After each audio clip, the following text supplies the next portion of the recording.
Ravens flock. The flock rundown is the place to be. My man Ryan has been a lifelong Ravens fan since he was born. So I'm telling you now, it's about to go down. The podcast, the flock rundown. Ravens, baby. Nothing gets better than waking up and wondering how high we can fly.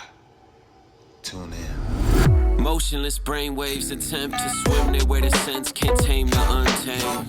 Appreciate you, Ray. What's up, Ravens fans? My name is Ryan. Welcome to another episode of the Flock Rundown. And I was just watching John Harbaugh on Chuck Pagano's podcast, The 33rd Team, and they had an hour-long interview about a bunch of different things. But one thing that really just sparked my interest was how much John Harbaugh was raving about the defense this year, how excited he is and how he expects this defense to be at the top of the league. And I know all the talk's been about this offense, and as it should. You know, we just signed Lamar, we added OBJ, we added Aguilar, we added Zay Flowers in the draft. We got Mark coming back, Isaiah Likely coming back, Rashad Bateman's healthy, J.K. Dobbins is healthy, Gus Edwards is healthy. There's a reason to rave about this offense. This offense is going to be so much more exciting than last year. But what I don't want to happen is this defense to be slept on, because the majority of this defense is coming back. This defense had a ton of young pieces last year that I'm going to talk more about, but they're going to grow. I expect them to take a leap, and I'm talking Kyle Hamilton,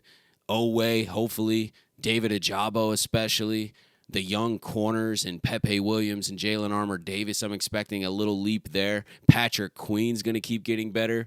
We added Roquan Smith. Harbaugh mentioned when he was talking to Chuck that adding Roquan Smith last year at the deadline changed the entire defense. And I couldn't agree more. I mean, pairing him next to Patrick Queen created explosiveness from the middle of the field, and that created so much versatility for the rest of this defense, and especially for Mike Macdonald to start drawing different blitz schemes up, being able to switch coverages up. And with the majority of this defense coming back and a lot of the young guys taking a leap, this defense should be at the top of the league. I'm going to say top 3. John Harbaugh in this interview said that he expects this defense to be at the top of the league this year. He made an incredible point that I want to touch on. Our defense ranked in the 20s for the first half of last season until Roquan came, and then we finished in the top 10. We had so many young guys, especially in the secondary. Our pass defense was absolutely abysmal. I could reference the Miami game where Tua throws 6 touchdowns. I mean, that should just never happen. We had such a good lead in that game.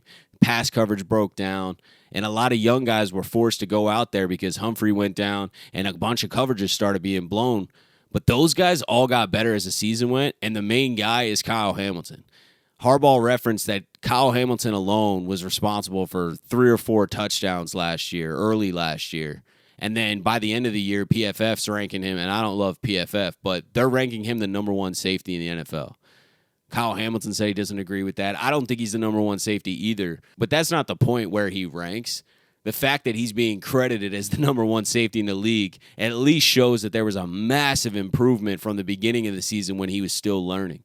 Kyle Hamilton's going to be an absolute force in the secondary. He's such an athletic, long player, and he really started playing fast. He started reacting. He started playing with instincts last year and not thinking as much. Once he got comfortable enough to understand this defense at a high enough level, he could just go play football. I really think Kyle Hamilton is a star. And then you got Marlon Humphrey, lockdown corner.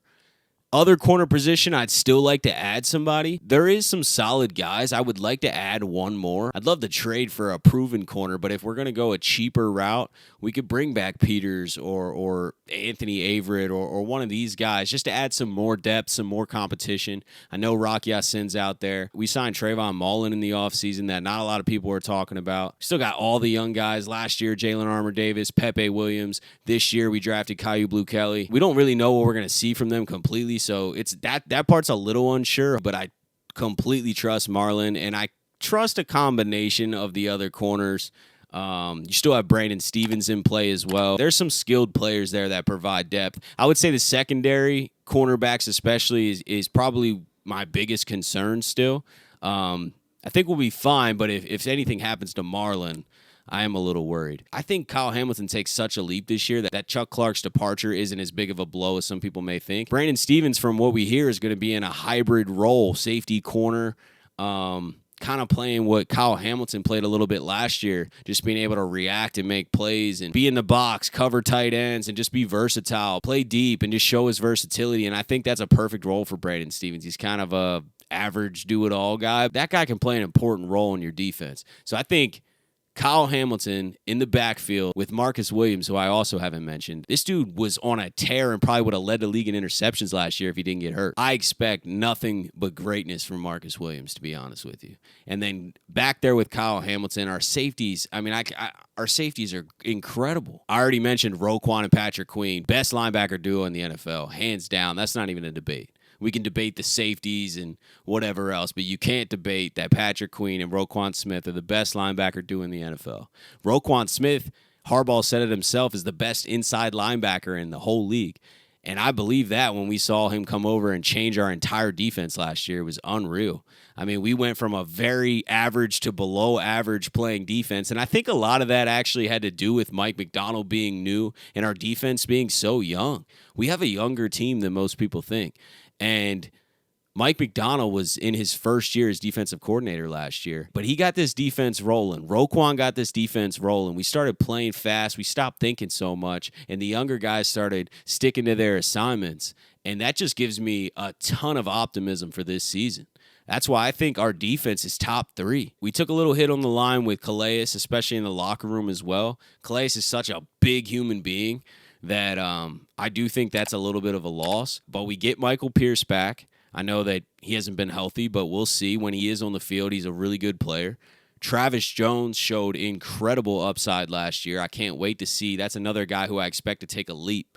You still got Broderick Washington, so solid. And then the edge guys, which I expect them to add an edge vet throughout the rest of this summer. But the guys are Odafe Owe and David Ojabo. Odafe Owe has been so close to making so many plays. His athleticism is unreal. He's getting to the quarterback. He just needs to be able to finish these plays, and I just have to believe a few are going to fall his way. He's going to be able to get his hands on the ball. He's going to be able to get his hands on the quarterback. I think the new outside linebackers coach, Dr. Rush, is going to play a huge role in Owe and Ojabo's development. And David Ojabo, we haven't even seen yet. This guy's coming off an Achilles last year, gets drafted in the second round. We put him in at the end of the season, time he recovers, and he strip sacks Joe Burrow. Love to see it, man. And now he gets an entire healthy offseason to work on his game, get stronger. I'm extremely excited about David Ojabo, and I'm excited about another piece or two that we're going to add to this defense. But my point is the collective group is coming back. Mike Macdonald's back, and I agree with Harbaugh. This is a top defense in the league. They expect to be at the top of the league, and I just want to show some love to the defense because I feel like they're getting forgot about, and it's such an important piece of what we're doing here. Our offense, with all these new weapons, is going to be exciting. Lamar's going to be leading the show. Todd Monken's going to be bringing an entire new energy and scheme, and I expect to score a lot more points on offense. I'm really excited about what our offense can do this year, but this defense is already kind of proven, and we're bringing 90% of them back, and all the core key pieces are back. With how many mistakes we had earlier in the season and how they grew, this makes me feel really confident heading into this year because they showed such a leap last year at the end of the year. There's no way they don't bring that cohesion and that intensity earlier this season and consistently throughout this season to put them as a top 3 defense. If we got a top 3 defense and just say a top 10 offense, that's pretty much a guarantee that we're going to win a lot of games this season and get to the dance, and then you never know. But that's it for today. I just wanted to show love to this defense. I just wanted to talk about and hone in on this defense a little bit more because I'm extremely excited about this defense. I think locking Roquan up is an unbelievable move. Roquan's going to be one of the leaders of our defense for years and years and years. He's a perfect Raven. He's a perfect captain for this defense, and I wouldn't want anybody else in the NFL in the middle of the field. I just can't wait for this season. September needs to hurry up. We need to watch these guys on Sunday. But that's it for today, guys. I appreciate you tuning in to another episode of the Flock Rundown. I'll see you guys next time. Motionless brainwaves attempt to swim their way to sense, can't tame the untamed.